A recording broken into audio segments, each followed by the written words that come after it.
Welcome back to part 4 of our Chicago Bears Madden 23 Rebuild series. We have completed the draft, we've completed free agency, both very active for us. We've got our best team yet of the series, an 87 overall, and if you didn't catch it at the end of part 3, I firmly believe we are in Super Bowl contender status. And the reason for that is we've got our franchise quarterback, Joe Burrow, one of the best, a 99 overall, and this roster top to bottom is stacked. So let's get into it. We'll start with the preseason, see if anything comes up for us, and let's start hopefully winning some games. Okay, so week 2 of the preseason, we do have a message here. Improve rookie. Talk to a veteran about mentoring your first round pick. Let's see what this is about. We took Roy Gentry in the first round thinking he could be a big piece up front for years. He's a little raw, but we were hoping you could help him out. Okay, good. That's our center. We like that. What do we want him to focus on? I'm going to go with pass blocking. We definitely want Burrow to be as protected as he can be. We know we've got a rookie starting here. Pass block power or pass block finesse. We're going to go with finesse. That should fit our scheme better. Let's see what this gets him. He has received +3 pass block finesse. Okay, good news there. We like that. Next up, we've got week 3 of the preseason, and we do have a couple updates here. Also coming off a nice 38-7 win against the Bengals, Burrow's former team. Of course, it's the preseason, it doesn't count, but it does speak volumes to our roster, the depth that we have here, so positive signs. We do have an update on our improved rookie. Let's see what that is. It's always fun seeing a rookie play their first few games at the pro level. He's picking up things quick. Keep working with him. Okay, Cody White here will continue to work with Roy Gentry. Okay, good. So we should get more upgrades for him before the season starts. We like that. Next, we've got a training camp standout. These are always good. Who is standing out in camp? Coach Jaquan Brisker had a strong camp and has continued to build on that this preseason. Where has he improved most? Okay, good. We like that. We'll go with zone coverage. He looks much more fluid in his zone coverage drops. He has received +5 zone coverage. That is excellent. Okay, very good. Now we've hit our bye week. Coming off another preseason win, 35-30, it is time to make some cuts. We've got to cut down 10 guys. And for the most part, you're kind of looking at your cuts here. I mean, no one really to speak of. So yeah, we'll get down to 53 fairly easily. And of course, we do have an update on our rookie, so let's see what kind of upgrades our center is going to be getting heading into week 1. Hey coach, I've kept working with Roy Gentry and he keeps improving. I think we got a good one. Roy Gentry has received 4,500 XP. Okay, very good. We love to see that. Week 1 is here, and we are starting it off with a huge test, huge quarterback matchup. We get Josh Allen and the Bills. Just an 81 overall roster, so I'm assuming that contract is definitely coming into play there. They most likely could not retain some of their top guys. Either that or players have just declined. I don't know. Either way, we have the clear advantage. This should hopefully be an easy win, but you never know when you're going up against Josh Allen. So let's set our season goal, and we are going to shoot for the stars here. That's right, win the Super Bowl. Chance of hiring is very high, however, I don't think we're getting fired regardless. So yeah, that's our goal. We're committing to it week 1. We've got an update on our camp standout, so Jaquan Brisker is going to have some goals week 1. Every year there's players who ball out in preseason that don't end up doing anything once the actual season starts. I think you're different, but it's time to prove it. Now, this is interesting because Jaquan Brisker isn't really a camp standout. I mean, he's kind of proven himself at this point. But nonetheless, we want to get 2+ combined interceptions and pass deflections with Brisker against the Jets. Okay, nice, EA. Would help if we were playing them this week, but we'll take it. Next on our list are opening day keys. It's opening day this week and a fresh start for every team around the league. You'll be facing the Bills. What's the key to victory? We're going to go stifling defense. Dominating offense is the easy answer, but we want to shut Josh Allen down. We want to show them Chicago Bears football, and that starts with the defense. And we are going to say disrupting the pass. We want to control the skies. Beat the Bills, allow less than 200 yards passing. That's pretty stingy. I don't know if we're going to do that, but we'll see. And also, since it's week 1, it's time to hire and assign our scouts. Now, this team is just really good. I'm not overly worried about the scouting this year.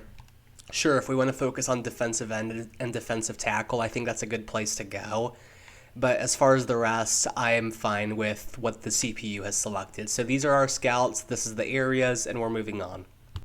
Also, one interesting thing to note here, I forgot that David Montgomery was traded there. It's been a while at this point.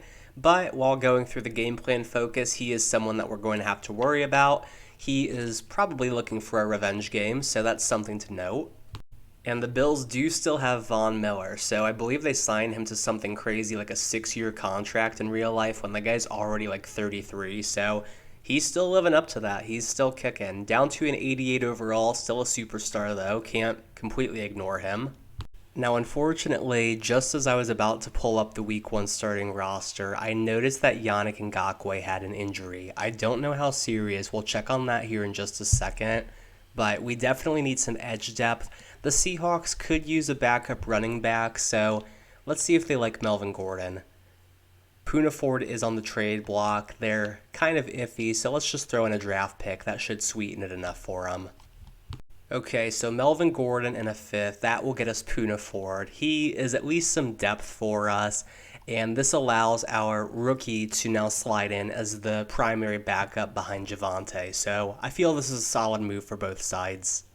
Now here is our starting Week 1 roster. We'll start with the defense. We want to keep the focus on Yannick, and of course you see that he's injured. If we select him, will it tell us how badly he's injured? He just has a back strain. He's out a week, but I mean, behind him, we really had nothing, so no harm in bringing Poona in, especially for that price tag. We know fully well Melvin Gordon was not coming back after this year. He probably wasn't going to get much playing time anyway, so here you have our defensive line. Poona is going to start this week with Marcus Davenport on the other side. Ed Oliver will give us some pressure up the middle. Of course, the linebacking core is headed by Roquan Smith with Isaiah Simmons and Andrew Young, both solid starters. Jaquan Brisker and John Johnson make up a very nice safety duo. And you've got L'Jarius Sneed and Mike Hughes on the outside. So all in all, a very good defense, no true weak links, and you've got, I would say, elite or at least very good players at every single level. So very happy with the defense. Now over to the offense. And let's start with the offensive line, which was, of course, probably the biggest issue for us at the very beginning of this series. This team was bad. So we've got Hewitt, the left tackle, second-year player, has developed nicely up to an 82. Would expect to see him to continue to grow. Whitehair, the veteran, I think he's actually been here from the beginning. Correct me if I'm wrong, but he's done very well for us so far. Roy Gentry, the rookie center, is a 77 overall already. Expect huge growth from him this year. Jonah Jackson, free agency addition. And Elton Jenkins, who struggled a little bit last year, but keep in mind, we don't know how much of that was on him and how much of that was on Fields. Let's go to the tight ends. You've got Evan Ingram and Cole Kmet. Now on to the rest of the skilled players. You've got Jerry Jeudy, Demarius Priester, and Donovan DeBose. Demarius Priester and Donovan DeBose, each have 97 speed, so very, very fast at the receiver position. And you've got a true alpha on the outside in Jerry Jeudy, so I think we can do great things there.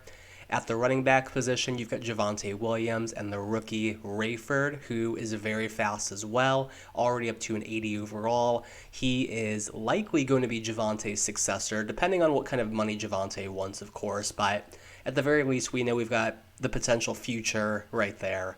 And, of course, don't forget about Joe Burrow, 98 overall quarterback. He is the franchise best quarterback the Bears have ever seen. Let's get into it. And before we get into week 1, I promise that's next, just in case you guys wonder where our coach experience points are going, we're going to upgrade, get some player growth going. All right, now let's get into week 1. And as I said when we first got to this week, huge test week 1. Who will come out on top, us or the Bills? So we win a shootout week 1, 41-35. Let's take a look at the stats. We do have some weekly awards, so we'll circle back to that. Now, Josh Allen has, of course, a very Josh Allen game. Almost 400 yards passing, 3 touchdowns, no picks. We do sack him 4 times, so there's something to be said about that. Meanwhile, Burrow has a huge game, 390 yards, 5 touchdowns. He does throw 2 interceptions, but if you're putting up almost 400 yards and 5 touchdowns, I will let you throw 2 interceptions, as long as you get the win, which he did. David Montgomery has a nice little revenge game against us, almost 100 yards on the ground with a touchdown. Javonte doesn't do a whole lot. Joe Burrow gets some carries, okay. The rookie Von Rayford scores his first career touchdown in his first career game. Love to see that. Stephon Diggs is still here. He has a huge game, 161 yards. But Jerry Jeudy has an even better game, 141 yards, 3 touchdowns. That Burrow to Jeudy connection is looking nice already. Second-year player Demarius Priester has a great game, 90 yards. Jawan Johnson for the Bills has a decent game. Donovan DeBose, the rookie, comes in with 2 touchdowns. Okay, love to see that. Meanwhile, KJ Hamler, former Bronco, is a Bill. He scores twice. Anything else happen here? David Montgomery does get a receiving score against us, so 2 scores. Okay, good game. We still don't regret trading you, but go off. Sebastian Hewitt does allow 2 sacks. Don't love that. I have to wonder how many of those were by Von Miller. Isaiah Simmons is our leading tackler. He puts up 11. And there's Von Miller with 2 sacks. But more importantly, here's Ed Oliver with 2 sacks. Free agent addition, already paying dividends for us. Roquan gets a sack. You don't see that every single day. Carlos Basham gets a sack against us. Justin Jones picks one up. So we were getting heavy pressure up the middle. Ed Oliver proved to be a really solid addition, at least based on week 1 results. As for the interceptions, Micah Hyde and Terrell Bernard picked us off. And Burrow, in his first game as a Bear, does pick up Player of the Week honors. Despite the 2 interceptions, it was a big enough game. They decided he was worth it, so we're happy with that. Meanwhile, Tua throws 7 passing touchdowns, bro. Are you kidding me? Wow, okay. Did not expect to see that, but good for Tua. Jaquan Brisker's in his feelings. Really felt like I was poised for big things, but didn't get it done when it mattered. Yeah, I mean, I would say so, Jaquan. 35 points is not very good. Maybe try and get some interceptions next week. There's an idea. Next up, we've got our press conference about our key to victory. So we're about to get bullied. We let them put up 35 points, and we were supposed to allow them to under 200 yards passing. I mean, as if that was ever going to happen. I did not think when I selected that it would say under 200. A win is a win, but we're still disappointed. Yeah, Roquan, I definitely am too. Not a great sign, buddy. Okay, we still earned 1,000 XP for the whole team, and we got 5 staff points, so it could be worse. We've got a tandem breakout on offense. Don't see this every day. That's interesting. Man, Jerry Jeudy took our game over last week. Couldn't be stopped. Are you ready to see me go off like that? Do we challenge or do we praise Demarius Priester? We're going to challenge him. Don't ask me, show me. When parents are watching film, make them terrified. I guess it's time to put on a show then. I like it. Jerry Jeudy has earned 2,500 XP, and we need to get Demarius Priester 150 receiving yards. Okay, I definitely think it's doable, but will it happen? I guess we'll see. Alright, so next on the schedule are the Bucs. It's a primetime game at home. 87s across the board. It's a very good team. No Tom Brady, but it doesn't matter. This is a big test for us. Who comes out on top? Let's find out. Alright, and we get the relatively easy win, 21-7. Can't say I was expecting that, but definitely not complaining. Joe Burrow does struggle, unfortunately. Not too worried, but he doesn't throw any touchdowns, does throw a pick, gets sacked 3 times. Meanwhile, Zach Taylor, the Buccaneers quarterback, has an awful game. We make up for last week in a big way, picking him off 3 times, sacking him once. Javonte has a nice day on the ground, picks up 2 touchdowns. Von Rayford has scored again, so 2 games, 2 touchdowns, very encouraging for the rookie. And receiving, DJ Shark is a Buccaneer. He has a nice game. Jerry Jeudy's over 100 yards. Mike Evans is still around. He scores a touchdown. And let's see what else we've got. So Demarius Priester, there's going to be no point reading that message from him. He does not have the 150 yards he wanted. Sebastian Hewitt has now allowed 4 sacks in 2 games. Definitely starting to get a little concerned. He's not really playing up to that rating, I would say. So, yikes.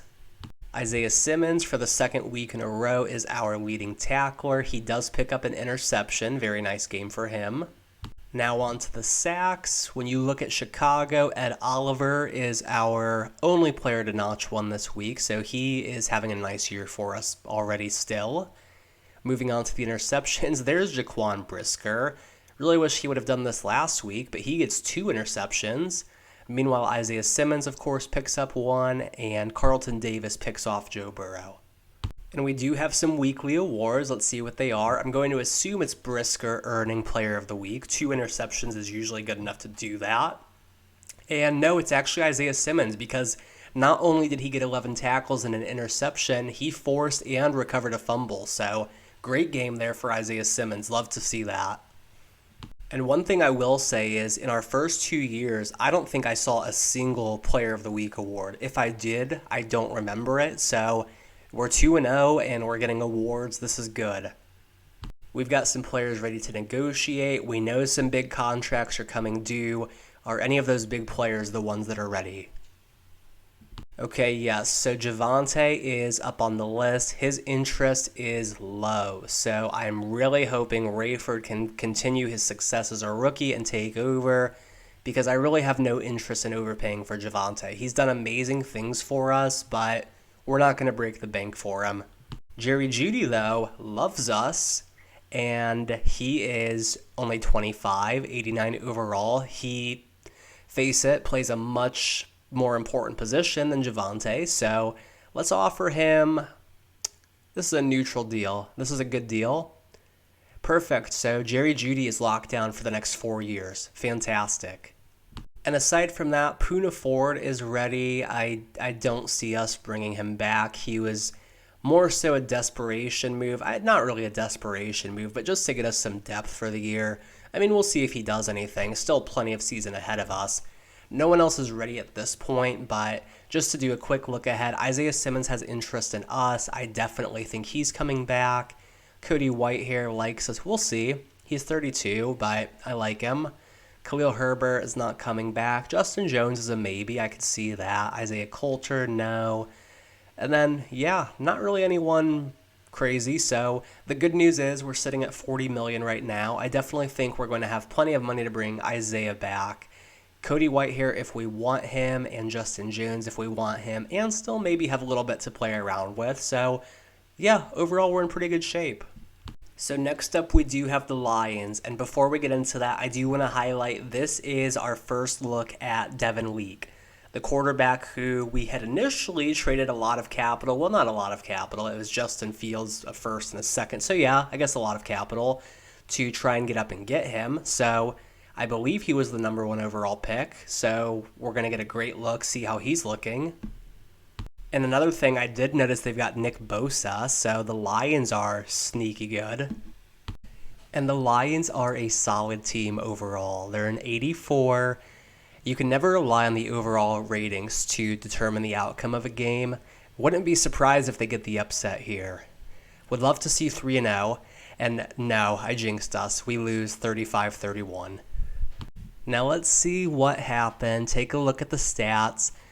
We gave up a lot of points, and okay, we outgained them in yardage, so I guess there's that. Devin Leak had an efficient game. We did sack him 4 times. Burrow was okay. I mean, 375 yards. You can't complain about that. Would love to see more touchdowns. Only get sacked twice. Not bad. J.K. Dobbins scores twice on us. Javonte gets in. Von Rayford, in his limited touches, just continues to find the end zone. He's got a nose for it. Receiving, Jerry Jeudy has a very nice game. T.J. Hawkinson's over 100 yards. Deontay Hardy scores twice on us. Evan Ingram does find the end zone. Take a look at the blocking. Okay. Roy Gentry has allowed his first career sack, but the good news is Sebastian Hewitt had a quiet game. We do like to see that. Kyler Gordon led the way in tackles with 8. As far as the sacks are concerned, Yannick had 1.5. Justin Jones had 1. Ed Oliver just continues to rack them up. Isaiah Simmons has a half a sack. Okay. Interceptions, I don't believe we had any. We did not. Okay. Heading into week 4, we've got a QB1 check-in. Let's see what that's about. Coach Joe Burrow has been one of the top passers in terms of yards so far this season. Is the plan to continue to be so pass-heavy? Yeah, that's why we brought him in. If it's working, why stop it? Duh, you stupid idiot. Beat the Packers and have 300-plus passing yards. Yeah, we can do that. Now remember, these are the same Packers that swept us last year, kept us out of the playoffs. We faced them twice in the final 3 weeks. They beat us both times. Dylan Walls was great as a rookie.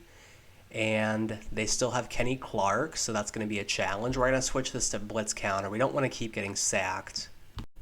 And yeah, man, same thing I said about the Lions. Don't let the overall fool you. Sure, they're just an 83. We have the advantage. We've got trade offers for Cole Kmet. We'll come back to those because we want to see, can we beat the Packers? It has been a long time coming. Can we get the victory? Get that revenge for last year? Yes, we do. 35-21. Perfect. That gets us to 3-1 on the year. We are very happy with those results. Burrow has himself a very nice day. 272 yards, 4 touchdowns, no picks. Dylan Walls is efficient. 2 touchdowns, no picks. We do sack him 3 times, so that's good. Rushing, Javonte gets a score. Von Rayford does not find the end zone for the first time all year. Receiving, Dante Pettis has a big game, of all people. Curtis Samuel is also a Packer, so they are just the island of misfit toys, I guess. Donovan DeBose, the rookie, has 2 scores. Anyone else? Jerry Jeudy finds the end zone, and so does Javonte. Okay, solid. Let's check out the blocking. Elgton allows a sack. Okay. There's Jack Conklin, the former Bear, who was a diva and refused to sign with us, so sucks to suck, Jack. Hope you enjoy the L. Roquan leads the team in tackles with 12, also picks up a TFL. And you look at the sacks. Yannick has 1.5 again. Justin Jones has another. Justin Jones is having a nice year for us in a contract season. Isaiah Simmons picks up half a sack. Checking out the interceptions, I don't believe there were any. There were not. Next up, we've got a QB1 check-in. I believe Burrow needed to hit 300 yards. So even though he had a perfect day, 4 touchdowns, no picks, they're still going to throw a hissy fit. We're still not going to get whatever the max reward from this would be. That's fine. It's good to know that even when we don't have the best game passing, we can still come out of it with a victory. Bro, did you see what Justin Fields was doing last year? Not the best day passing, right? So we still earned 2,500 XP, despite the fact that, yeah, we just had an awful day passing the ball. We were garbage. And since it's week 5, Isaiah Simmons is now ready to negotiate, so let's see if we can get him back. Okay, neutral offer. I'm thinking should be good enough to do it. This would lock him up until his age 30 year, which would be very good for us. That's a good offer. I'm glad we got the deal done. Okay, so 2 of our big guys we have locked up, and this still leaves us with $32 million in cap. Now Javonte's still here, Puna's still here, Cody Whitehair, sure, Khalil Herbert still exists, I guess, and Justin Jones, who's having a very nice year for us. He just wants a 1-year deal. I think we can make that happen. So we might not have the most active free agency, but I still think we're going to be able to bring our guys back. And don't forget, we've got a lot of really high draft picks, too, from some of that wheeling and dealing we did last draft. So the Cardinals are coming in with a 1-3 record. They do still have Kyler Murray, and 1-3, Call of Duty's not even out yet, so yikes. You definitely want to rack up those wins while you can, as Cardinals fans know. And J.J. Watt is somehow still here. Somehow he still has star development. Somehow he's also an 85, so can you say overrated? Now we do have some trade offers for Cole Kmet, and what I do want to say is that I did not put him on the trade block. The CPU likes to do this fun little thing where it feels like we have enough depth at a position, which we do, then it will go ahead and throw players on there. So I decided to take a look, see if anything caught my eye, but no, nothing's moving the needle for me, so I'm going to go in and remove him. Cole Kmet is staying here. We did just sign him long-term as well, so really no reason for us to even entertain any of these offers. Anyways, it is time for the Cardinals. They are coming in, or technically we are coming in to face them and their 81 overall team. But never count out early season Kyler Murray. That's what I always say. Can we get the win, move to 4-1? Let's hope so. Yes, we do. 34-28. Looking at the stats, Burrow has a massive game, almost 500 yards passing, 2 touchdowns, 1 pick. He does get sacked 4 times. Kyler Murray throws 4 touchdowns. We pick him off twice, and unfortunately we can't sack him. Rushing, not really a whole lot going on. Javonte does have a decent game with 74 yards. Von Rayford puts up 41 on the ground, and Khalil Herbert scores a random touchdown. Receiving, Demarius Priester with a career game, 190 yards, 1 touchdown. Jerry Jeudy also with a big game, 165 yards. D-Hop is still playing. He scores twice on us. Evan Ingram gets a touchdown. Rondale Moore scores on us twice. Elgton allows a couple sacks. Cody Whitehair and Landon Craig each allow 1. As far as tackles go, Zaven Collins is the leader this week. Roquan is the leader for us.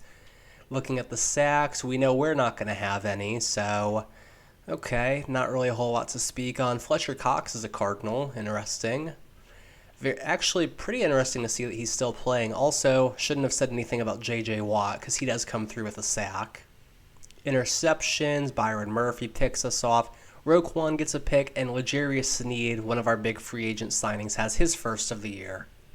And after our big week, we do have a breakout wide receiver. I am going to have to assume this is Demarius Priester. Whoever it is, just wanted to say I really appreciated you involving me. Keep throwing it my way. And yes, Demarius Priester is going to want either 3 touchdowns or 150 yards rushing or receiving. So that's a tall order for sure, but not completely out of the realm of possibility, as we saw last week. We've got a tandem breakout on offense, so that's good. We like to see that. Man, Jerry Jeudy took our game over last week and couldn't be stopped. Are you ready to see me go off like that? What are you talking about, Demarius? You had more yards. We're going to praise you. So I don't know if you got concussed or you don't remember the game, but here, you have the potential and talent to take over a game just like that because you literally did. I guess it's time for me to put on a show then. Yeah, bro. Jerry Jeudy has earned 2,500 XP. Get Demarius Priester 150 receiving yards. Bonus goal. Touchdowns with Demarius Priester will give him a bonus reward. Okay, so fingers crossed. Now the Rams are coming in with a surprising 1-4 record, so that is not good. Stafford is still around. Aaron Donald is still around, so the talent is still there. They're just not quite executing for some reason. Is Jalen Ramsey still there? He is, but he's down to star development. That's interesting. Okay. And I know they're 1-4, but they still have talent. I am not counting out this Rams team. They're down to a 79 overall, so the fall from grace has been pretty hard, but they still could get the upset against us. And no, they do not. We destroy them, bro. 52-27. We drop the 50 burger. Let's go. I mean, you do not see that every day. We have put up less than 30 points just once, and that was in a 21-7 blowout. Wow, only 331 yards of total offense. That is interesting for the number of points that we put up. Burrow has a nice day. He does get sacked 5 times, but Stafford gets sacked 6 times, throws 3 interceptions. Defense was on fire this week. Cam Akers does have a very nice day against us. Javonte scores 4 touchdowns, bro. 80 yards on the ground, but 4 scores. Wow. And it looks like Tutu Atwell fumbled, so there were just turnovers galore for us. And unfortunately, it's not looking like Demarius Priester is going to get that upgrade. Anytime there's a breakout scenario, it just jinxes the hell out of them. Donovan DeBose does lead the way with 90 yards receiving. Tutu scores twice despite that fumble. Will Fuller is a Ram. He actually was he with us year 1? I believe he was, so he's still around. Cooper Kupp, quiet day. Evan Ingram, 60 yards. Jeudy scores twice for us. And that will do it for receiving. Sebastian Hewitt does allow 3 sacks, but when you're going up against Aaron Donald, I'm going to be pretty forgiving. Roquan is our leading tackler with 9. And yeah, man, Aaron Donald is Aaron Donald. He puts up 5 sacks against us. There's just nothing you can do. The guy might be the best defensive player of all time. We're going to allow it. Marcus Davenport racks up 2.5 sacks. He gets on the board. Yannick is at 1.5 for what feels like the 3rd or 4th week in a row. Ed Oliver is back on the board. Roquan with the half. Jaquan with the half. Okay. As for the interceptions, you've got Isaiah Simmons, Kyler Gordon, who's still here, and Mike Hughes. We love to see that. And I was curious as to who the forced fumble was. It was John Johnson, who also recovered his own fumble. Very nice. And we're not even going to bother getting into these breakout messages. We know we didn't earn anything, so let's get preparing for the Seahawks, who are 1-4. And despite the 1-4 record, they are a solid overall. They've got Kenneth Walker, who's up to an 86 overall. Who's their quarterback at this point? Who is throwing the ball? Scott Chambers. So he is a rookie, second-year player maybe. I mean, he's a 74. I would have to assume that's a rookie. But we'll go defend inside run. We'll make sure Kenneth Walker doesn't have a big game against us. On the defensive side of the ball, Jordan Brooks is up to an 88 overall. And they still have Jamal Adams, who is a 94. So we're going to go blitz counter. We just don't want to be getting sacked as much as I feel like we have been, especially as much as we did last week. Now, the trade deadline is approaching. I'm not going to say right now that I'm making a move, but I'm going to at least put myself in a position, because if I can get an elite cornerback, then I would be very happy with that. Again, not saying I will, but I just want to put that in the realm of possibility. And even though they're 1-4, you can't discount them. They're a solid team, definitely better on paper than the Rams were. Can we beat the Seahawks, get us to 6-1? We'd be flying high at almost the midseason point. Would love to see it. Can we do it, though? Waiting. EA. Do we get the win? Yes, 45-37. We're allowing a lot of points, but what matters more is that we're scoring more. Perfect. Okay. Burrow has himself a nice game. 377 yards, 3 touchdowns, 1 pick, sacked twice. Scott Chambers throws 3 touchdowns, but also 3 interceptions and gets sacked twice. Kenneth Walker has a nice day, 95 yards and a touchdown. Javonte scores twice. Randy Dixon, the other Seahawks running back, scores a touchdown. Joe Burrow puts up 20 yards. Okay. And Von Rayford has another score. In the receiving game, DK has a big game, 131 yards. Donovan DeBose has 130 yards and the touchdown. Jerry Jeudy's over 100 yards with 122. Evan Ingram scores twice. T. Higgins is a Seahawk. He scores a touchdown. Interesting. And Deion Sutton, Seahawks receiver, scores twice. There is Sebastian Hewitt allowing 2 sacks again. Darius Slay is a Seahawk. Interesting. Fun fact, one of my Seahawks rebuilds I did on my TikTok that was very popular, I brought in Darius Slay to the Legion of Boom, so interesting to see him here. And DeLauren Turner-Yell is our leading tackler with 7. I can't say I've ever heard of him, so probably not the best thing to say when this is my rebuild, but I'm just being honest. Ed Oliver picks up 2 sacks for us, so he has been a massive addition to our defense. Love to see that. Jason Verrett is also a Seahawk. He picks up an interception, and there's DeLauren Turner-Yell again. He has an interception for us, along with Isaiah Simmons and L'Jarius Sneed. Now we're in week 8, so the trade deadline, I believe this is it. We're 6-1, but how is our defense performing? We've been in some shootouts. So at this point in the year, we've got the number 1 offense. How is our defense? 27th. What is causing that? So passing yards allowed, we are 5th worst. Rushing yards allowed, let's see here. 1, 2, 3, 4, 5, 6, 7, 8, 13, 14, 15, 16. Okay, so we're about middle of the pack in rushing defense. We're up there in sacks. The Chiefs lead the league with 22, but we're right up there with 20. So pass rush doesn't seem to be an issue. And we also lead the league in interceptions, which is interesting. So I don't know if it's just we're scoring all these points and teams are just having to get into shootouts with us, but it's definitely cause for concern, I would say. Okay, so unfortunately something bad happened. My microphone went out for just a little bit. Thankfully, I did catch it before too long, but there were a couple big things that happened while the mic was out, so let me catch you guys up on what has happened. So massive news in week 8. Right as the trade deadline is approaching, we decided that we would like to get ourselves a lockdown corner. Having traded away Jalen Johnson, there was just a certain element of our defense that I felt was missing. So the Cleveland Browns are 0-7 at this point when we make the trade. They are willing to send Greg Newsome to us, who is an 87 overall at this point, star development, still just 24 years old, for a first and a second round pick in the upcoming draft. Now, the good news is that we still have a first and a second round pick because of some of the wheeling and dealing we did last offseason, some of the trading back that we did. So really, we haven't shot ourselves in the foot too much. This is still going to leave us with enough cap space, I believe, to bring back the guys that we want to bring back. And this should help us to, hopefully slow down some of the opposing quarterbacks who have been having really big games against us.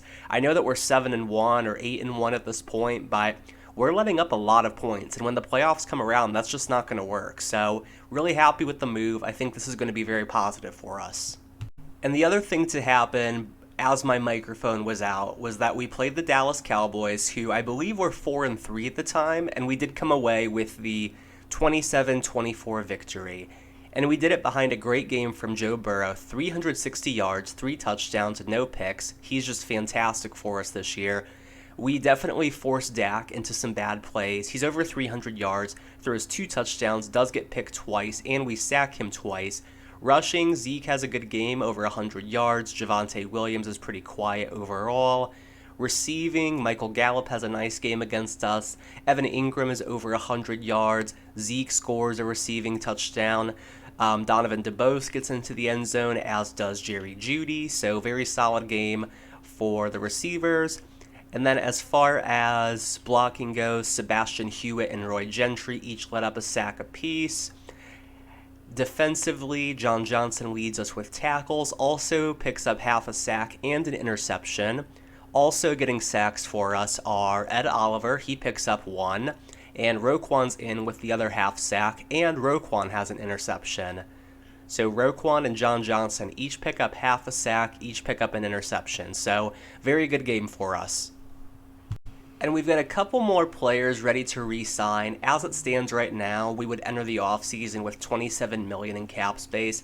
If we bring back Cody Whitehair, that's going to take us down to about $17 million. The guy's 32 years old, and for a guard, we just really can't afford to be doing that. So unfortunately, Cody Whitehair is likely going to be hitting the open market. Justin Jones, though, is interested in us, and he has played well for us. So let's see what kind of deal he's potentially looking for. And of course, now that I say that, I do notice we've got Leonard Barker, who I believe we took in last year's draft. He's still just 23 years old. He has the exact same overall as Justin Jones, and I know that Justin Jones has been more productive, but if he's going to, cost us roughly $8 million in cap space, unfortunately, I think I'm going to be okay with him hitting the open market as well. He's one we possibly try and bring back in the offseason. But with all of that being said, Javonte is really the only great player left, but he just doesn't like us for some reason. I'm not going to break the bank for him.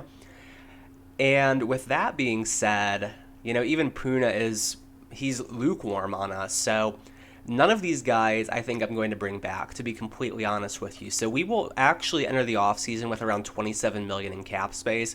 We'll probably have to be pretty frugal because I know we've got a lot of younger guys whose contracts are going to be coming due here soon, but that is a positive for our future, for sure. So next up, we've got the Vikings. They've got a young quarterback, Chris Costanza, who it looks like is actually an X factor. That's interesting. 83 overall. I want to say he was taken in last year's draft. They still have Danielle Hunter. They've got Andrew Booth, who is 82 star dev. At this point, he's been in the league for a few years, so it looks like Andrew Booth is not quite taking off probably the way they would like him to. And the record kind of reflects, this team is just not very good. And at this point, we will spend some staff points. We'll get the XP gains up for our linebackers. That will help us. So, yeah, solid move for us there. And we even have a little bit extra to spare, so we can get some growth for the cornerbacks as well. So the Vikings, they are 2-5, but they are an 84 overall with an 87 offense. Definitely can't afford to be sleeping on them. Can we get to 8-1? Would be a huge boost. We've got a huge game coming up with the Packers, and we do win a very close one, 34-32. Interesting score. You don't see a team score 32 points very often, but we're happy with it. We get up to 8-1. Burrow has another solid day, 316 yards, 2 touchdowns, 1 pick, sacked twice. And Chris Costanzo with a very similar game, 331 yards, 2 touchdowns, a pick, also sacked twice. When it comes to rushing, Javonte has a good game, 6.1 a carry, a touchdown. He does fumble. Dalvin Cook doesn't do a whole lot, but the yards per carry are good, so he just got game scripted out, it appears. Shaq Atkinson, young running back for the Vikings, possibly Dalvin's replacement. He does score twice. 11 carries for 9 yards, though. Yikes. Khalil Herbert scores a touchdown. In the receiving game, Evan Ingram's over 100 yards for the second straight week. Adam Thielen is still kicking. He scores a touchdown and is over 100 yards. Justin Jefferson over 100. Donovan DeBose, the rookie, scores twice. Gabriel Davis is a Viking. He scores a touchdown. So, nice receiving core they've put together. So that's where you get your 87 overall offense. Cody Whitehair and Elkton each allow a sack for us. Andrew Young leads the way with tackles. He has 4 TFLs, so very good day for the young linebacker. Can't pronounce my G's for some reason. Roquan has 2 sacks. Very nice. Interceptions. Jaquan Brisker picks off the young quarterback on the Vikings. We will take that. Very happy with this. And I know we didn't meet whatever the goal was for Joe Burrow. It was like 400 yards, 4 touchdowns, something crazy like that. So no point even reading this. And next up, we've got the Packers. They are 5-4, but of course, we can never discount them. They're an 85 overall team. And if we beat them, then we are really in the driver's seat as far as the NFC North title is concerned. We've got to go up against Dylan Walls, their young quarterback, who has done well for them. He got them to like 14-3 last year. Kenny Clark is definitely a concern, so yeah, they've got a very good team. And if we win this game, we get to 9-1 on the year. We would be just a total force. I kind of think this has trap game written all over it, and no, it does not. We put up our second 50 burger of the year, 52-29. Let's freaking go, man. We are dominant. And of course, when you win a game as dominantly as we did right here, you want to look at the stats. So 52-29, how did it happen? 476 total yards of offense. Burrow throws, is that a 5 or a 6? That is 6 total touchdowns, 364 yards, no picks, does get sacked twice. Dylan Walls, we pick him off twice, passer rating under 90, so not a good day for him. Aaron Jones scores, Javonte has a decent game, Von Rayford gets a few carries. Teddy Bridgewater, what is he doing in there? Okay, interesting. Khalil Herbert has a score for us. Receiving, Donovan DeBose has a good game. Evan Ingram scores a touchdown, continuing his good year. Demarius Priester scores twice. Jerry Jeudy scores twice. Curtis Samuel is a Packer. He scores. Robert Tonyan scores. And Javonte gets a receiving touchdown. Jack Conklin, former Bear and arch nemesis of the series, he allows a sack, so sucks to suck, Jack. We'll see you in the playoffs. Actually, probably not. Cody Whitehair allows a sack, and so does Sebastian Hewitt. Going over to the defensive side, L'Jarius Sneed leads the team in tackles and has 3 TFLs. Interesting for a corner, but we're happy with that. As far as sacks go, Andrew Young has 1, and that is it for us. As far as interceptions go, Mike Hughes and Kyler Gordon each have interceptions. Very nice. Okay. And we have a weekly award. Definitely no wonder who this is going to be, and of course it's Joe Burrow, 6 passing touchdowns, excellent game for him. On the other side, Stanley is his replacement in the AFC on the Bengals. He throws 6 touchdowns, very interesting, good for him. TJ Watt's got 3 sacks, and Adebo has 2 interceptions for the Saints, so those are your weekly awards. And we've got a few messages here. First one is short week. So it looks like we get a Thursday night game at home against the Vikings, who we just recently faced and won in a close game. Obviously, we have a short week this week, so not much time to create an elaborate game plan. With so little recovery time, a lot of guys are going to be less than 100%. We're better than that. Okay. Beat the Vikings and commit 1 or fewer turnovers. Next up, we've got Breakout QB. Discuss your quarterback's recent success. Coach, last game was another on the long list of stellar games from Joe Burrow. Are you expecting that again this week? Okay, throw 1 or fewer interceptions and have 400 scrimmage yards or 4 total touchdowns for a significant XP boost. So we had the same goal a couple weeks ago. Didn't hit it, but honestly, it doesn't exactly matter. He's already pretty much maxed out, so either way, we're happy. Here's one I've not seen before, My Time to Shine. Let's see what this is. Coach, in a surprise turn of events, Roquan Smith has been ruled out for this week's game. How much does that impact your defense? Oh, that sucks. Okay. We'll go next man up. That's a classic Matt Eberflus answer. As a Colts fan, next man up. Everyone knows that with how many injuries the Colts face every single year. It's always going to be tough, but we roster 53 players for a reason. Get Orion Smith 3 combined sacks or tackles for loss. Roquan Smith is out, but will return for your next game. So that's definitely a loss to consider, for sure. That is not losing a nobody. Roquan Smith is a difference maker. And next, we've got a prospect spotlight. Discuss a rising college prospect with the front office. We should keep our eyes on wide receiver Andrew Baxter. He's becoming a hot name among prospects and is gaining a reputation for his reliable hands. Okay, yeah, because we totally need wide receiver. Thanks, assistant GM. Consider scouting wide receiver Andrew Baxter. Yeah, I mean, we have 3 guys that we love that are locked up for at least the next 3 years. Demarius Priester being the shortest of those contracts. So yeah, receiver's definitely going to be a position of need for us. Thanks, dude. So again, we've got the Vikings. Of course, 3-6. We are at home. It's in prime time. But again, these guys are good. You can't rule them out at any time. So let's get the training done. Let's see how the game goes. Okay, and great news. The win streak continues. We're up to 10-1 on the year. We are just crushing it this season, blowing any expectations out of the water, mine included. I did not think we would only have 1 loss at this point in the year, but we are thrilled with this. Let's see how the stats went. And looking at the stats, Chris Costanzo had a pretty good game, almost 400 yards through the air, just 1 touchdown. We do pick him off once. Burrow was okay, just not spectacular. 1 touchdown, no picks, 250 yards. Javonte does score a touchdown, so does Dalvin Cook, and Von Rayford is back in the end zone, so good to see him getting in there. Decent rookie season, not many opportunities, but we're hopeful for him because he is likely going to be Javonte's replacement next year. On the receiving front, Justin Jefferson has an amazing game against us, 167 yards. Gabriel Davis almost hits 100. Demarius Priester has 83. Thielen scores. And Donovan DeBose, the rookie, scores a touchdown, so he's had a very solid year so far. Love to see that. Elkton Jenkins does allow a sack, but other than that, pretty quiet game. Miles Jack is a Viking. He leads the game in tackles. Andrew Young is next up with 9 and 3 TFL. So Andrew Young has been on a bit of a tear lately. Pretty quiet in his career thus far up until this point, but he has been making some splashes here in recent weeks. That is a very encouraging sign for a second-year player. Ed Oliver, another good game. He gets another sack on the year. Daniil Hunter does sack Joe Burrow once.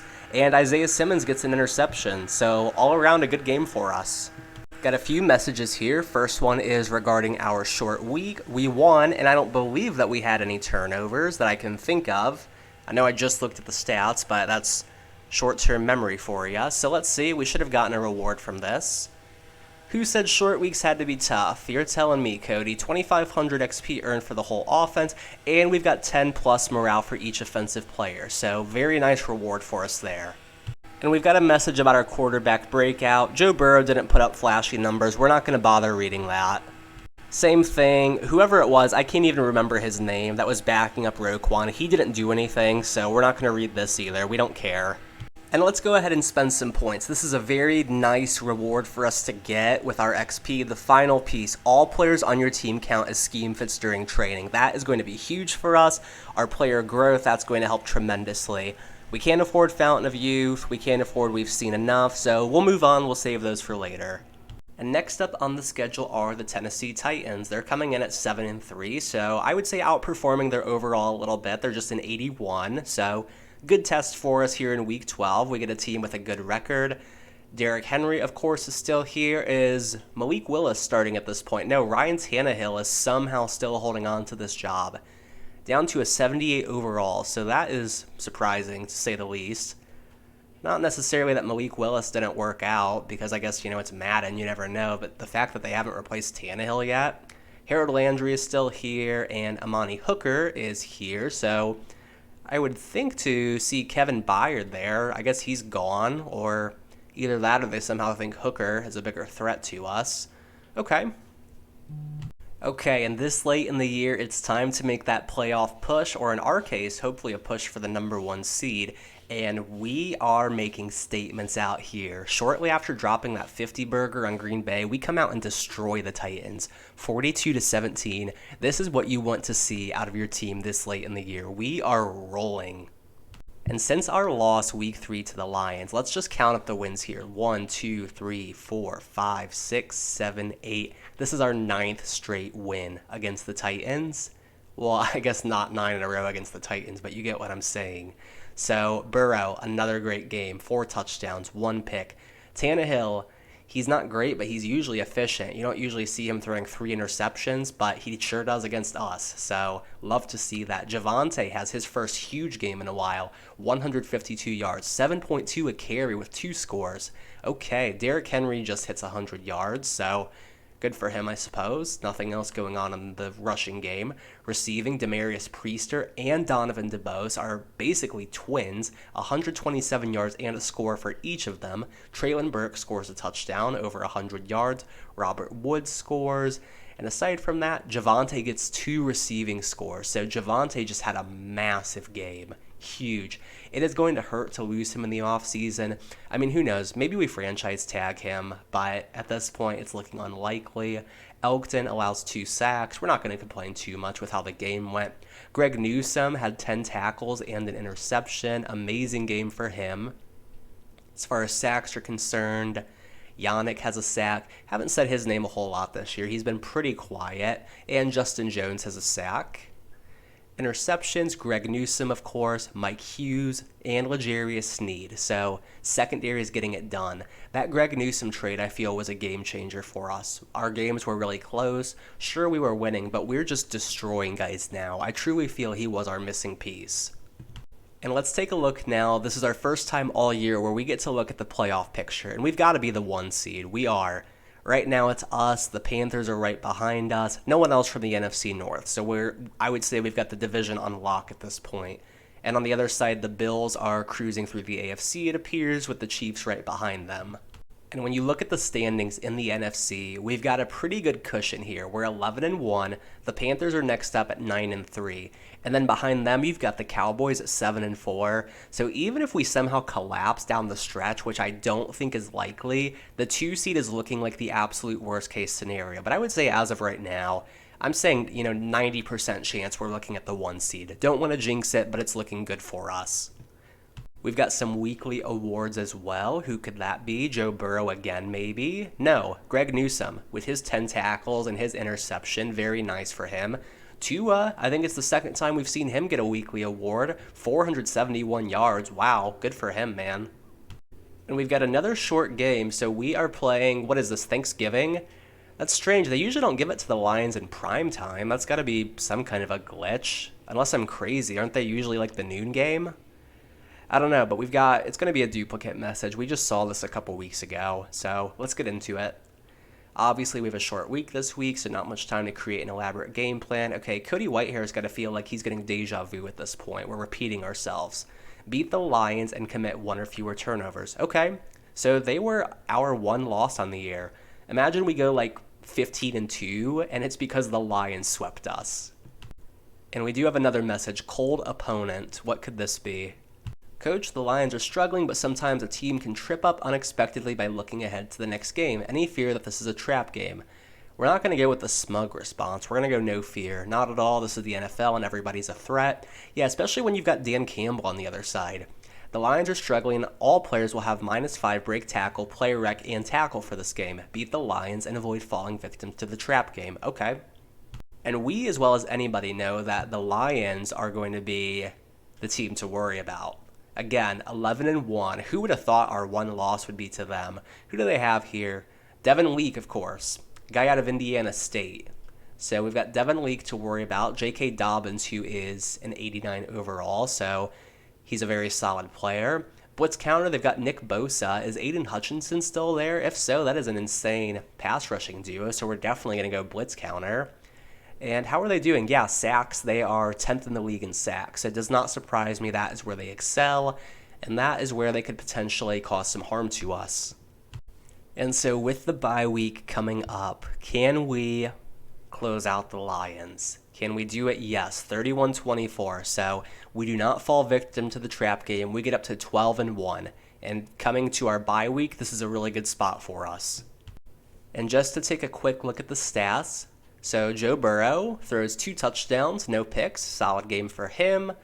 Jared Goff, it looks like they let him get in there for a little bit. Devin Leake has not a good game.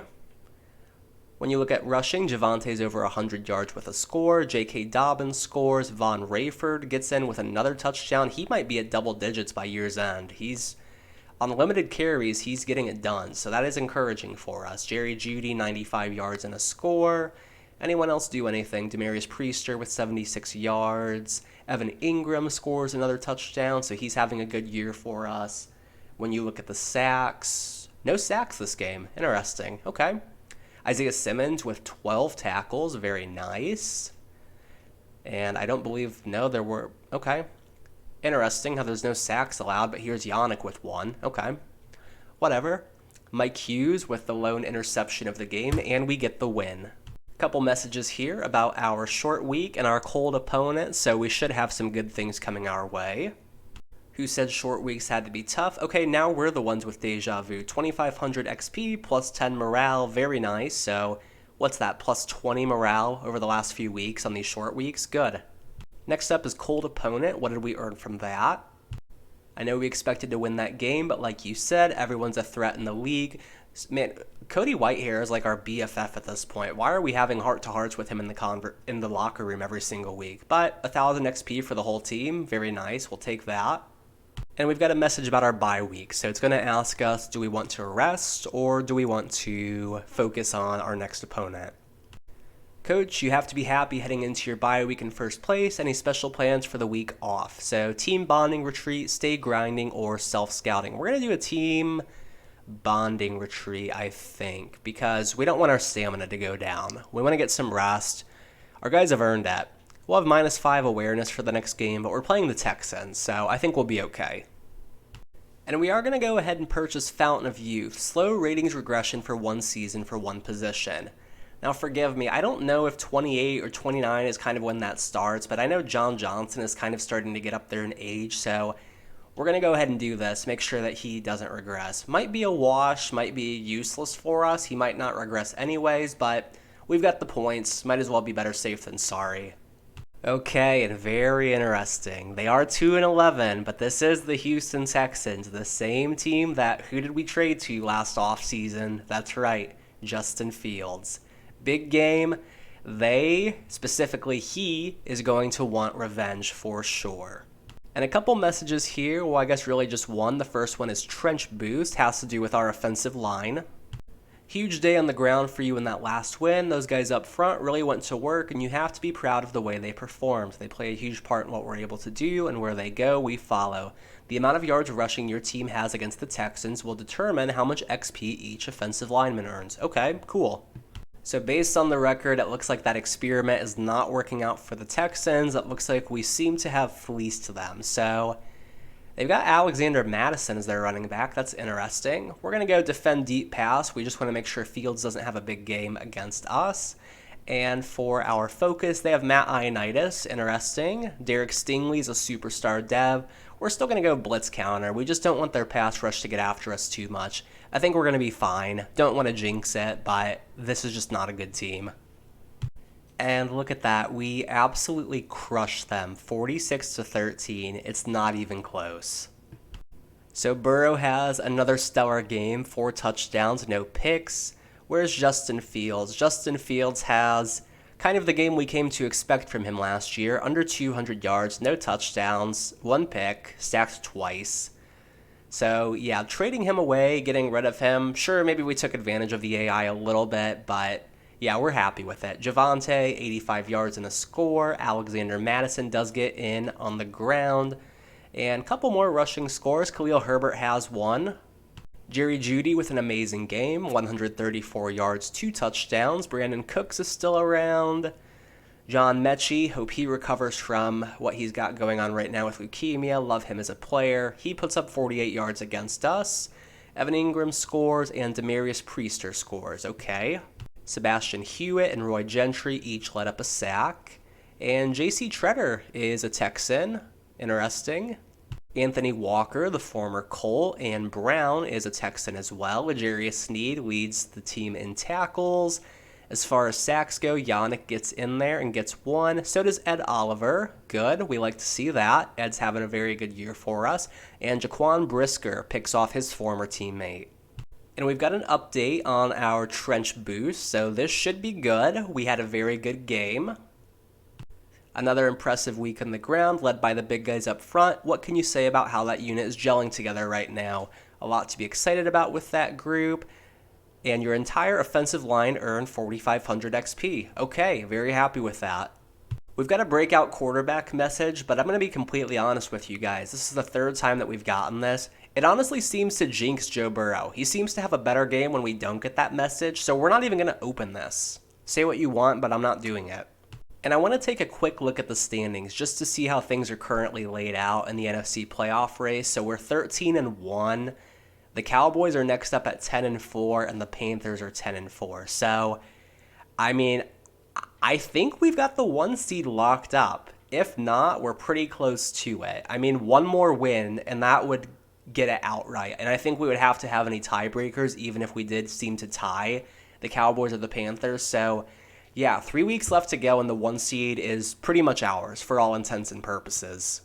And because of that, I feel comfortable doing this the last few weeks of the regular season. I've said it multiple times, Von Rayford is likely the future for us. But how does he perform in that feature back role? We're going to find out really soon. This is kind of like his dress rehearsal, I would say, for lack of a better phrase. We're going to put him in starting at every possible spot. I want to see what he can do before we commit to him as the future, before we completely give up on Javonte. I know Javonte doesn't like us, but the franchise tag is always an option, so let's see what Von Rayford can do. And he'll get his first start against the 8-6 Colts, who come in with an 85 overall record. Like to see them doing well. Madden usually hoses them, so they usually don't do very well in Sim. Nyheim Hines is in there, so, oh yeah, that's right. I think Jonathan Taylor went to the Falcons, so he's no longer there. And they've got Sammy Norris, who is hideous. Superstar dev, so we'll focus on him. And we go over to our offensive game plan. Defoe is still there. He's got to be pushing 30 or north of it at this point. Kenny Moore is still there. He's got to be getting up there in age as well. I always go blitz counter. It just makes me feel happy and comfortable. So, yeah, we'll go blitz counter. And I think that we should win this game as well, although wouldn't be surprised to see the Colts pull one over on us. Man, look at this. We are just cruising into the playoffs. 49-13. We dominate a pretty good Colts team. So we're just crushing it, man. How many games have we put up over 40 points? Honestly, too many to count. This is crazy. And when you look at the last few weeks, we have not put up under 30 points since week 8 against the Cowboys. This is like our 13th win in a row, I want to say at this point. And yeah, we destroy the Colts. And let's see how it happened. So Joe Burrow, another amazing game. 4 touchdowns, no picks. Sammy Norris, he struggles against us. Rushing the ball. Von Rayford, I don't love the yards per carry, but 65 yards and a score. Okay. Khalil Herbert gets a touchdown. Javonte, also low yards per carry on limited opportunities, so the Colts have a solid D-line. Jerry Jeudy just dominated, man. 173 yards and 3 touchdowns. Donovan DeBose is crushing it as a rookie. He puts up 167 and a touchdown. Quintez Cephas is a Colt. He scores. Other than that, not a whole lot going on. Austin Hooper is a Colt. Interesting. Okay. And Paris Campbell's still around. Elkton allows a sack. So does Roy Gentry. Darius Leonard leads the game in tackles with 13, so he's still crushing it. Bobby Okereke with 10. Isaiah Simmons is our leader with 9 and 2 TFLs. Sacks, Ed Oliver with another. Justin Jones gets 1. And looks like a couple guys split 1 maybe. Okay, no, I read that wrong. Never mind, those were the Colts. Interceptions, Roquan gets 1, so does Kyler Gordon. Okay, very nice. And we've got some weekly awards. Have to imagine this is Joe Burrow again. Yes, it is. He gets 4 passing touchdowns. And not a whole lot else going on. Von Miller does get 4 sacks for the Bills, so he's still crushing it. And I believe we played them week 1, if I recall correctly. We beat them, and they seem like they're probably still cruising to that number 1 seed in the AFC. So would be some nice balance. If this was your Super Bowl, week 1, repeating again in the Super Bowl, that would be cool. All right, so 2 weeks left, and I think we've got the number 1 seed completely locked up mathematically at this point. Quarterback duel. Discuss the upcoming QB matchup.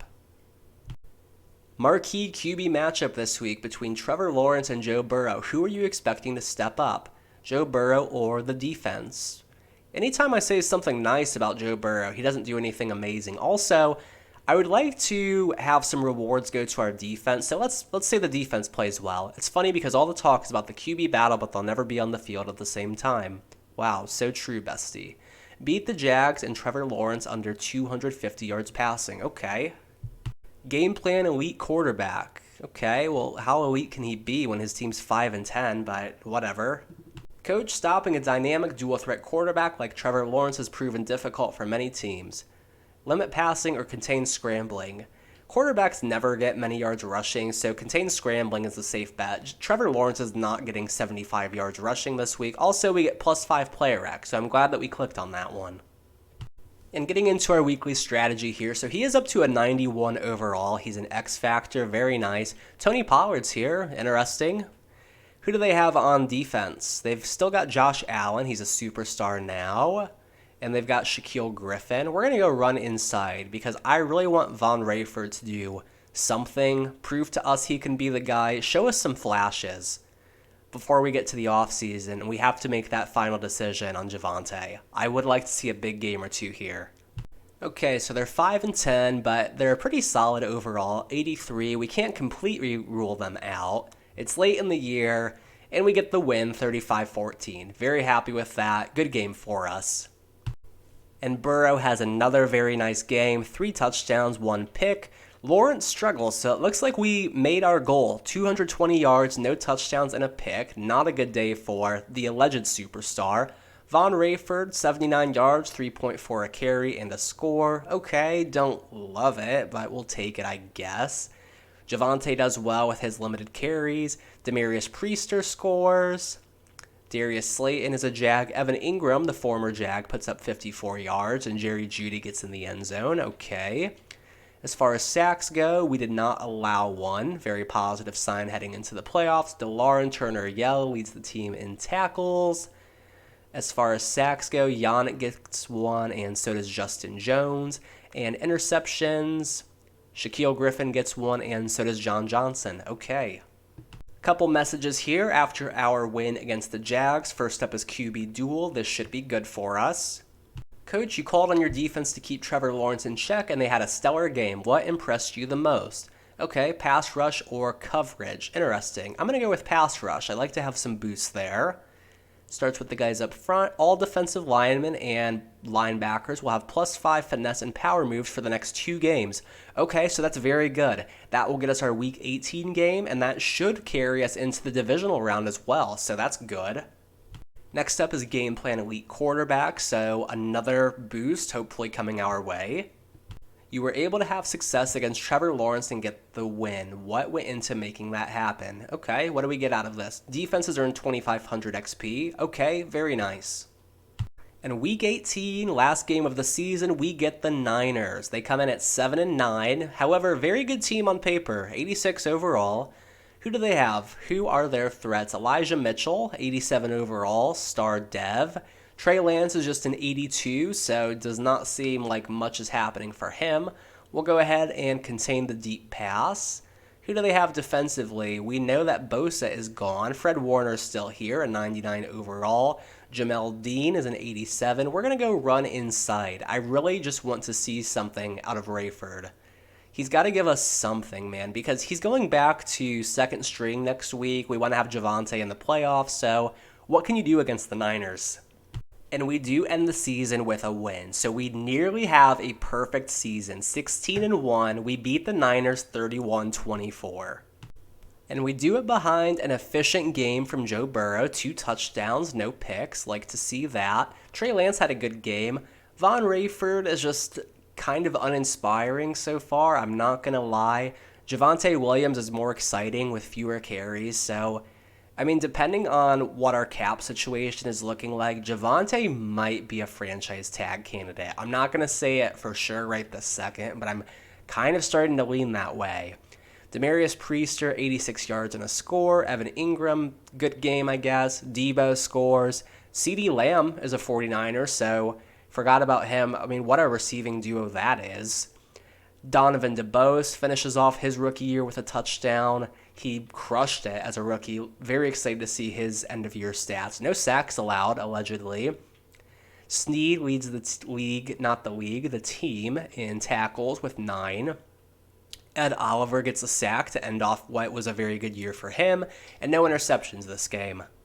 And before we move on to the divisional round and start talking playoffs, let's go ahead and look at our stats and awards from the year. This will be very interesting to see. We end the year with the number 3 offense. We'll wait to get into individual player stats. And the number 7 defense, so top 10 in both categories. That's very good for us. Burrow has an excellent year, 5,500 yards, 48 touchdowns, 9 picks. He's got to be in the MVP conversation. Rushing, Javonte puts up 1,200 yards, 17 touchdowns, very nice. The rookie Von Rayford puts up almost 500 yards and 8 scores on 1.5 less yards per carry. That is worth noting for sure. Receiving, Jerry Jeudy dominates, almost 1,500 yards with 16 touchdowns. Donovan DeBose, the rookie, crushed it. 1,200 yards and 12 touchdowns, amazing. And Demarius Priester, our third 1,000-yard receiver with 1,107. Evan Ingram almost hits 1,000 with 7 touchdowns. Javonte puts up an additional 4 touchdowns through the air. And not a whole lot else to speak on outside of that. Okay. On the sacks front, Sebastian Hewitt was the leading culprit with 12, but across a full 17-game season, not bad. We'll take that. I liked what we got out of our pass protection. Isaiah Simmons was our leading tackler with 116. As far as sacks are concerned, Ed Oliver led the team with 12. Very nice. Love the fact that we brought him in. Yannick was next with 8.5. And Marcus Davenport was very quiet on the other side. I don't love to see the 2.5 sacks out of him. Kind of forgot he was here, and you don't want to say that. Isaiah Simmons and Jaquan Brisker and Mike Hughes each had 4 interceptions. Very nice. Roquan and L'Jarius and Kyler Gordon each had 3. And I just want to take a quick look around the league. Josh Allen is probably going to be your MVP. 5,800 yards almost, 52 touchdowns, and 11 picks. He was on fire. Crazy good year. Jimmy G, 5,500 yards for the Chargers. That's crazy. And Joe Burrow comes in at 4th with a great year. Very great year. Only player under double-digit interceptions that puts up this many yards. You love to see that. Rushing the ball. Who was your leader? Derrick Henry is still crushing it with 1,800 yards. Zeke also with almost 1,700, so the older guys are still getting it done. Not really seeing any younger computer-generated guys here. Okay. Receiving, Cooper Kupp is over 2,000 with 19 touchdowns. Just insane. Keenan Allen, in his 12th year, is putting up 1,800 yards and 14 touchdowns. Chris Godwin with 1,817 touchdowns. Amazing. Going over to the defense, Jayon Brown was your leading tackler with 152. As far as sacks are concerned, bro, 26 for Aaron Donald. Are you freaking kidding me? And Khalil Mack, the former Bear, with 18.5. TJ Watt is next up with 18. Wow, 26 though. CJ Gardner-Johnson, the former Saint, leads the league in interceptions with 6. So, good, but nothing to write home about. And let's get into our yearly awards, where I'm assuming Josh Allen is your MVP. He is. We come in, or Joe Burrow comes in at second. Who wins Coach of the Year? We win Coach of the Year, going 16-1, winning 7 more games than last year's 9-8 campaign. Cooper Kupp is your Offensive Player of the Year. And Jerry Jeudy comes in at 7. Joe Burrow comes in at 8. Okay. Defensive Player of the Year deservedly goes to Aaron Donald. We don't have anyone on the list. Offensive Rookie of the Year is Donovan DeBose. Very encouraging. That should get him up a dev trait. Von Rayford comes in at 3. Okay. Defensive Rookie of the Year doesn't look like we have anyone. We didn't really take anyone on defense. Joe Burrow wins Best Quarterback. And Zeke wins Best Running Back. There's Javonte at 5. Best Wide Receiver is going to go to Cooper Kupp. Jerry Jeudy is at 5. Very nice. Best O-line, Jonah Jackson. Free agent signing is your top pick there. Very nice. Like to see that. Best D-line, of course, is Aaron Donald. Best linebacker is Micah Parsons. Best DB, CJ Gardner-Johnson. We get a couple guys with Mike Hughes and Jaquan Brisker. And best kicker, no Justin Tucker. Interesting. Okay. So, yeah, we do pretty well in the 2024 annual awards. We're happy with that. Okay, so on to the divisional round, and who else could it be but the freaking Green Bay Packers, bro? They're coming in at 10-7, so they won their wild card game. Let's take a quick look at the bracket, see how they got here. Okay, so they played the Rams. The Rams were struggling when we played them, so they must have bounced back. I believe they were like 2-5 at the time, because I almost tried to trade for Jalen Ramsey, because I was like, hey, this team sucks. Jalen Ramsey's getting up there. He wants to come play for a contender. But the Packers blow them out 45-14, so now they make it to us in the divisional round. Anything else go on that was exciting? No, not really. No super close games. Okay. And a few messages here. The first is playoff rivals. We already know that. Let's see what this message is about. Okay, so a little fun fact. I actually work in a call center. I work from home, and unfortunately I got a call while we were getting that message. So we missed the press conference, but we're getting +5 hit power this week, and they are as well, so it should be a hard-hitting brawl. Speaking of call center, that's why it's extra important for you guys to keep supporting the channel. Like, comment, subscribe to get me out of this hellhole of a job. I would greatly appreciate it. Next up, we've got the first of many. So what is this about? Coach, you're heading into your first playoff game. Playoff success often makes or breaks a career. How important is your first playoff win? Guarantee a win. Ooh, that would be spicy. Guarantee a win or play it cool. As much as I'd like to pick guarantee a win, Matt Eberflus is just a play it cool guy. So that's what we're going to do. Every game is important, and when you're playing a playoff team, you have to bring your best. There are no guarantees. No risk, no reward. Beat the Packers for a staff point reward. And, I mean, at this point, we've pretty much bought everything we want. So, yeah, we'll take it. And we swept the Packers, and they know that we swept them. So it's going to be dicey for sure. And I'm glad that I clicked this because it wants us to do run inside. We're going to do blitz counter, but that does remind me to move Javonte back to our starting position so that we can be, putting our best guys out there. Okay, so we've got Javonte back in the starting lineup. We're going against the Packers. I am nervous. I'm very, very nervous. Oh, and we win. 34-17, not even really close. We're moving on to the conference championship game. Let's go. So here are your divisional results. Josh Allen and the Bills beat the Raiders in a close game. We beat the Packers with ease. The Ravens topped the Chiefs. And the Panthers beat the Cowboys in a close one. But let's look and see how our game went. First playoff game for Matt Eberflus, and Joe Burrow is just crushing it for us. 376 yards, 4 touchdowns, no picks. Dylan Walls struggles, doesn't really do much of anything against us. Javante's back in the starting lineup, scores a touchdown. Receiving, Jerry Jeudy with a massive game. Demarius Priester with a good game. Evan Ingram scores. Robert Tonyan scores. Okay, and so does Nick Thomas, who I've not heard of to this point. Late round pick for us. We don't allow any sacks. That's promising. Mike Hughes is our leading tackler. Looking at the sacks, Roquan gets one, so does Ed Oliver. Very nice. And L'Jarius Sneed picks off Dylan Walls. So, okay, we've got our first playoff win of the series. Let's go, man. And we pick up some weekly awards. I'm going to assume this is Joe Burrow. Yes, it is. Josh Allen is your winner on the AFC side. Doesn't really do a whole lot. Sure, the passing yards are there. Okay, interesting. And we've got a few messages here. First one is regarding our playoff rivals. So we should get a nice reward from this. This little piggy went to market. This little piggy needs a ring. And all their little piggies are walking home to watch from the couch. Okay, so I guess pat on the back for the EA intern that wrote that one. Our defense will have +5 hit power for the next game, so we're bringing the boom to the Panthers. That's good.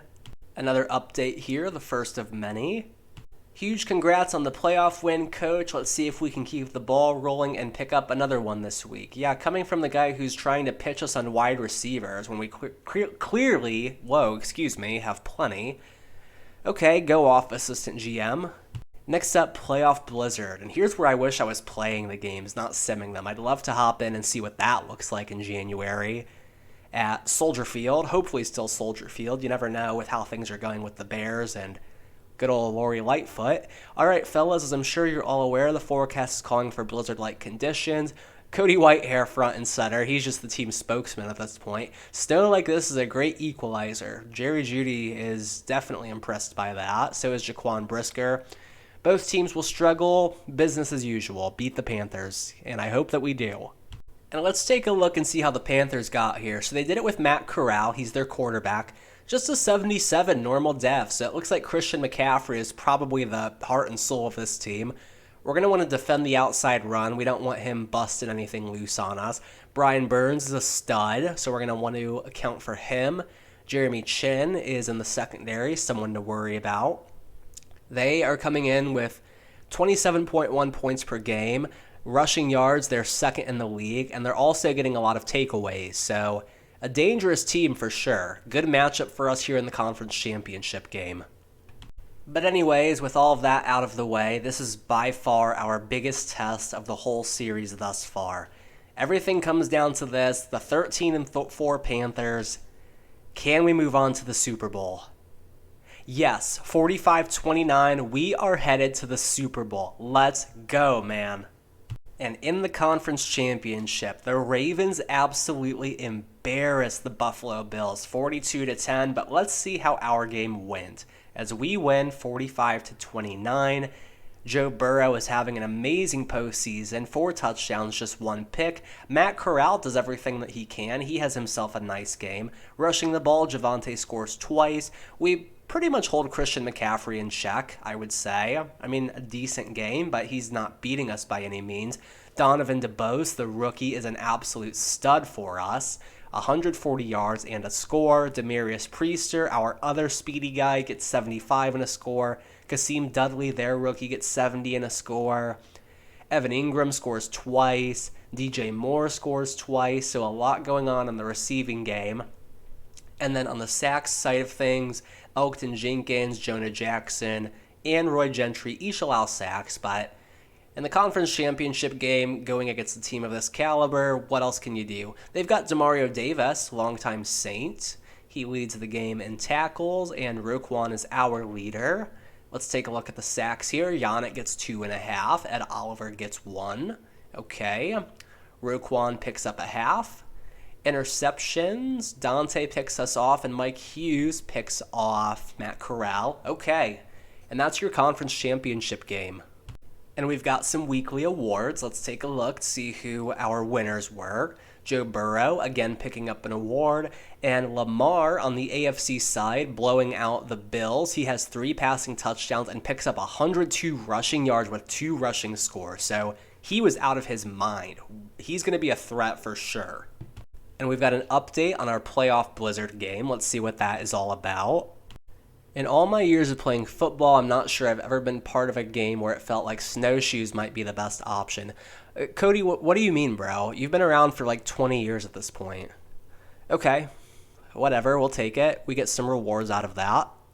And here we are, at long last, 3 years into the rebuild, we have done it. Super Bowl against the Ravens, let's get into it.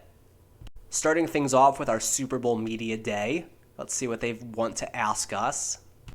Every coach's dream is to hoist the Lombardi Trophy. What would a win mean to you? Everything or just the beginning? We're going to say just the beginning. This team's going to be a contender for years to come, and we know that. 1 ring isn't enough. 1 parade isn't enough. This is just the beginning. We've earned 10 staff points. Now, the Ravens are an 89 overall team. This is a real threat. I mean, this is the best team that we've seen all year. Who are we going to focus on? DeAndre Swift, the former Lion. We're not too worried about him. Lamar is a 99 overall. And for the first time all year, we are truly concerned with his scrambling ability. We don't want him to beat us with his legs. We're going to make him do it with his arm, which I'm not saying he's incapable of doing. And we're going to go blitz counter because we want to keep Burrow upright. And man, look at those stats for the Ravens. Their defense, just stellar defense. Number 1 in almost every major category. They don't get a lot of sacks though. So I mean, if we double down on that, we go blitz counter, we keep Burrow completely upright, we should be okay. And their offense, their rushing yards per game, they are number 1. So we definitely want to shut Lamar down. And it all comes down to this. Joe Burrow, Lamar Jackson, Super Bowl on the line. Who does it? We win! Super Bowl champions, 41-31. We have done it. Let's go. And this is amazing. Over 38 points in every single playoff game. The Ravens gave us trouble. They put up a fight. A 10-point victory. Not super out of reach for them, but Joe Burrow saves his best for last. He has to earn Super Bowl MVP. 451 yards, 6 touchdowns, a single interception, but Lamar does everything that he can too. 247 yards, 4 touchdowns, just 1 pick. This was a quarterback duel. I mean, what more can you say about that? DeAndre Swift has a nice game, 97 yards. Javonte with 73, and perhaps his last game as a Chicago Bear. And Lamar, for the most part, we keep him in check. 67 yards rushing. So choosing to focus on that scrambling, I think, might have been the difference for us. It very well could have been. And before we crown Joe Burrow, you might want to look at these stats from Jerry Jeudy because he went off. 186 yards through the air, 4 receiving touchdowns in the Super Bowl. An all-time performance, a long of 71. He was just making plays all day. Marquise Brown Hollywood, oh, that's right. He is back with the Ravens, signed with them in free agency. He has a good game. Demarius Priester's over 100 with a touchdown. Mark Andrews scores twice. Javonte picks up 50 through the air. Donovan DeBose, the rookie, has a touchdown. Blocking, I mean, really, who cares? We won. We only allow 1 sack. Cody Whitehair, John Runyon allows 1 for them. So both quarterbacks got to do their thing in this game, and you love to see it.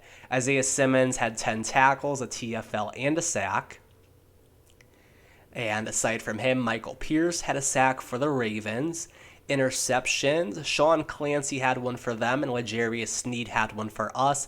And that is your Super Bowl. Super Bowl champions, we have done it. We make it through our rivals, the Green Bay Packers. We make it through a very good Panthers team.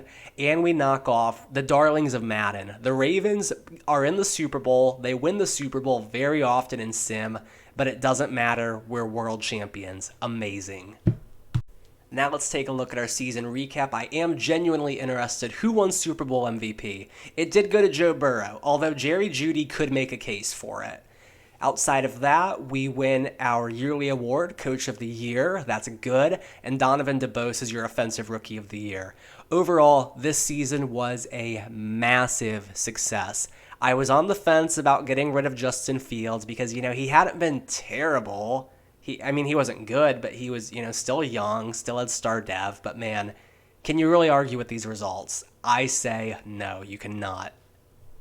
And of course, here are your weekly awards. So we know Joe Burrow's your Super Bowl MVP. Isaiah Simmons, of course, with his 10 tackles and a sack. Mirrors, Clancy, he had 10 tackles and an interception, so very similar games. And Lamar did everything that he could. He had a very good game, just wasn't quite enough. We have built a top-tier roster. We're not going to lose a whole lot of guys in the offseason. I think we're ready to run it back. And our contract is, of course, extended. We set that goal at the beginning of the year to win the Super Bowl, and we did just that. So we're back. There are some 2024 retirements. Let's get into those, see if anyone of note is on their way out. Let's head over to the AFC first. Some really good offensive linemen. Matt Judon has retired. Taron Armstead. I genuinely forget how you pronounce that. But overall, meh. NFC, Darius Slay, Cam Jordan, Demario Davis, Anthony Barr, Zach Martin, and Tyron Smith. Wow, so two very good longtime Cowboys linemen. Rodney Hudson and J.J. Watt has finally retired after we clowned him a little bit earlier in the year. He turned around and got a sack on us, but first ballot Hall of Famer for sure. One of the all-time greats at his position. And let's get into our final negotiations of the year. So now we're sitting at $34 million in cap space. Who do we want to bring back? DeLauren Turner-Yell. No. He'd be good depth, sure. He came in and made some plays once in a while, but he's not going to attract much on the open market. We're not going to worry about him too much. Javonte, what do you want, man? You're good, but why do you not like us? Why do you want a mentor at the position? Why do you need that? And we're not close to home, fine. Historic championships. I don't get why you don't want to come back. This is frustrating. We're going to go team friendly just to grind your gears a little bit. I appreciate the offer. I'm going to test free agency. What does it cost to franchise tag you? We'll sign him to a 1-year, $16.3 million. Yeah, we want to run it back. Javonte, you're back for one more year. Like it or not, I apologize. I know the franchise tag is a bit of a dirty move, especially when running backs are concerned, but you're back. Poona Ford didn't do a whole lot for us. We appreciate him stepping in when Yannick was hurt. Cody Whitehair, as much as he's our BFF at this point, we just, no. And outside of that, none of these guys are anyone that we would love to bring back. Although a fun little nugget, you did get Lamar Jackson versus Lamar Jackson in the Super Bowl, so that's interesting. But yeah, we should enter the offseason with around $18 million in cap space.